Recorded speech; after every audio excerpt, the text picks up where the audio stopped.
The vagrant who became rich with a three-word piece of advice. In a lost village between dry hills and dusty roads lived a young man everyone knew as Feli, the vagrant. His full name was Feliciano, but few used it.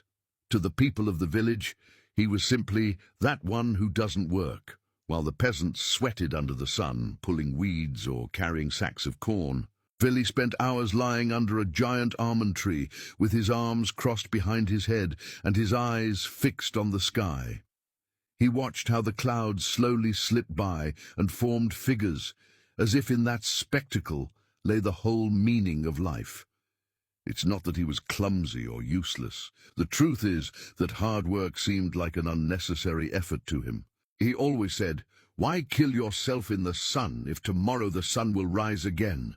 The old men shook their heads, the women murmured, and the children ran behind him, imitating his lazy gait. Feli was a cause for laughter, and sometimes annoyance.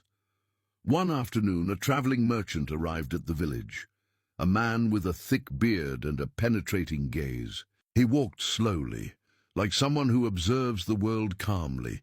Seeing Feli under the almond tree, instead of scolding him, he smiled and sat down beside him. "Young man," he said, "it seems you are an expert in the art of doing nothing. What have you learned in so many hours looking at the sky?" Feli didn't even sit up.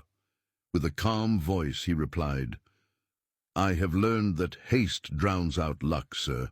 The merchant looked at him, surprised. Behind that appearance of a vagrant there was ingenuity. "Well answered. For your sharpness, I will give you something more valuable than gold, a piece of advice of only 3 words. If you understand it and use it, you will be rich." This made Feli stand up. "Only 3 words? What are they?" The merchant leaned in and whispered, "Tomorrow is late." And without giving further explanation, he stood up, adjusted his cloak, and continued on his way. Feli remained repeating those words like an echo in his head. "Tomorrow is late. Tomorrow is late. Tomorrow is late."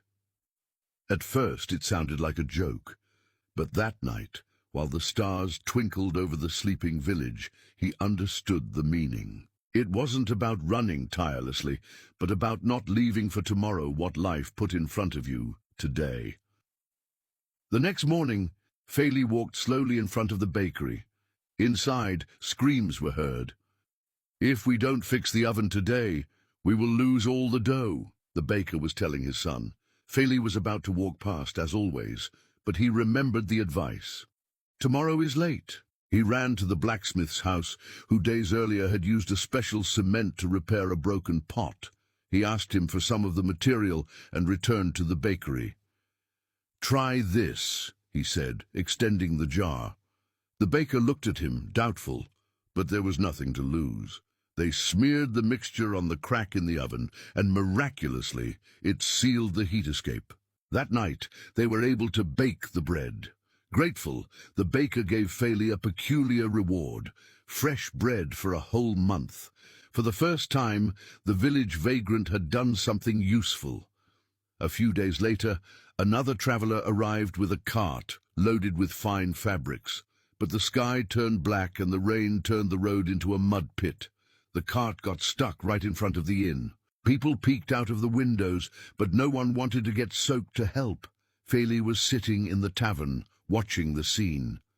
"If they don't get him out today," he thought, "the merchant will leave and no one in the village will buy his fabrics. Tomorrow will be late." He stood up, went out into the rain, and convinced 4 men with his persuasive talk. "Come on. Let's push together. If he stays, the village loses business and we remain lazy." Between the 5 of them, they managed to move the cart. The merchant, soaked but grateful, left Feli several pieces of cloth on consignment so that he could sell them in the village. Feli, who knew every neighbor and their tastes, sold them in a few days and kept a good commission. It was the first time he had coins left over in his pockets. The real test came shortly after. A lonely old man, who lived in a large and old mansion on the outskirts, fell seriously ill. Feli used to visit him to talk and do simple favors for him. One afternoon, the man called him to his side and with a weak voice handed him an envelope. "I need you to take this letter to the city notary. It is urgent, son." The city was a day's walk away. Before, Faley would have said, "I'll go tomorrow." But the phrase echoed in his head like thunder. "Tomorrow is late." Without hesitation, he left that same night, under the moonlight. He walked until dawn and delivered the letter to the notary. The man of law looked at him in amazement. "You arrived just in time. If you had waited one more day, this inheritance would have passed to the town hall. Your friend has named you his sole heir for your kindness." When Faley returned, the old man had already died peacefully, and the inheritance was real. The mansion and some fertile lands passed into his name. The news spread throughout the village. Feedley, who was once the butt of jokes for being lazy, had become the most prosperous man in the region. He had land, a house, and money. But curiously, he did not change his essence. He continued to seek the shade of the almond tree to take his nap. The difference was that now he did it as the owner of his fortune and with the respect of others. When they asked him for the secret, he smiled calmly. "A wise man gave it to me in 3 words. Tomorrow is late. It doesn't mean running like a madman, but understanding that opportunity only knocks once. Tomorrow is late. If you don't open the door today, it closes forever." And that's how the biggest vagrant in the village taught that true intelligence is not in blind effort, but in knowing when to act. Because life rewards those who understand that luck doesn't wait.